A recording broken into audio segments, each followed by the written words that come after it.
कश्यप यांनी आपली पत्नी कद्रू आणि विनता यांना वर मागण्यास सांगितले.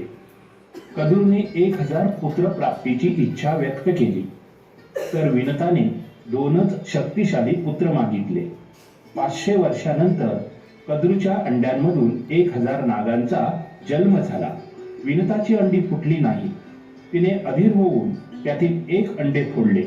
त्यातून अरुणचा जन्म झाला. आपल्या शरीराचे काही अवयव अपूर्ण असल्याची जाणीव त्याला झाली. तो क्रोधित झाला आणि म्हणाला, माते, मी तुला शाप देतो. तुला कद्रूकडे 500 वर्षे दासी म्हणून राहावे लागेल. असे म्हणून अरुण आनंदवनात गेला. त्याने शिवलिंगाची स्थापना केली आणि निराहार राहून 5000 वर्षे शंकराची आराधना केली.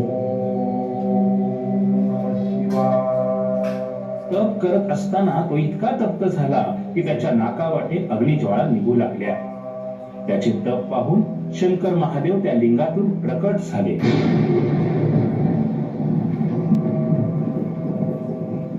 म्हणाले, माझ्या शरीराची दिव्य प्रभा मी तुला देत आहे. त्यामुळे तुझे शरीर आता पूर्ण विकसित झाले आहे. मी तुला वर देतो. तुझा बंधू सूर्य, त्याचा रथ एकचाकी आहे. त्याचा सारथी म्हणून तू कार्य करशील. असे म्हणून महादेव अंतर्धान पावले.